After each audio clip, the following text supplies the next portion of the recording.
మొదట్లో గౌతమ్ తిన్ననూరు గారి కాంబినేషన్లో రామ్ చరణ్ గారి కాంబినేషన్లో సినిమా అనుకున్నారు. ఇది ఆ కథేనా లేకపోతే ఇది వేరే కథే సార్ గౌతమ్ గారిది?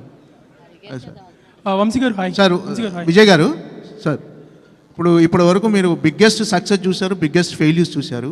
ఎత్తుకోటే అర్జున్ రెడ్డి లాంటి ఒక బ్లాక్ బస్టర్ సినిమాని ఎత్తుకున్నారు. సో దాని తర్వాత కొన్ని ఫెయిల్యూస్ చూశారు. అంటే ఈ సినిమా విషయంలో అంటే ప్రతి సినిమా ఖచ్చితంగా సక్సెస్ కావాలని మనం ఖచ్చితంగా మీరు సినిమా చేస్తారు, సక్సెస్ కావాలని చేస్తారు. కానీ ప్రతి సినిమా విషయంలో ఇది ఎరగొడుతుంది, బాగుంటుందని చుట్టుపక్కల వాళ్ళు చెప్పడం కామనే డెఫినెట్గా. ఈ సినిమా విషయంలో లేదు ఇది ఖచ్చితంగా కొడుతున్నాం అనిపించిన ఎమోషన్ ఏంటి? మీరు ఎక్కడ కనెక్ట్ అయ్యారు అసలు ఈ సినిమాకి?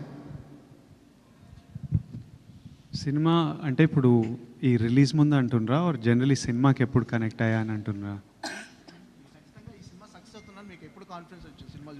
ఖచ్చితంగా ఎప్పుడు సక్సెస్, ఖచ్చితంగా ఈ సినిమా సక్సెస్ అవుతుందని మనకు రేపటి వరకు తెలియదు, ఆర్ ఈరోజు రాత్రి వరకు తెలియదు.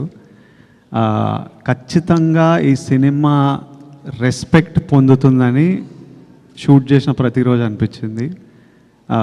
సినిమా అయిపోయిన తర్వాత అనిపించింది, సినిమా రఫ్ ఎడిట్ చూసినప్పుడు అనిపించింది, ప్రతి టీంతో మాట్లాడినప్పుడు అనిపించింది. ఇంకా ఇప్పుడు నేను చెప్పినట్టు మిగిలింది ఏడుకొండల వెంకన్న స్వామి చూసుకోవాలి. 10:30కి ఈరోజు రాత్రి యూఎస్లో షో పడితే మనకి ఒక గంటన్నరలో తెలిసిపోతుంది.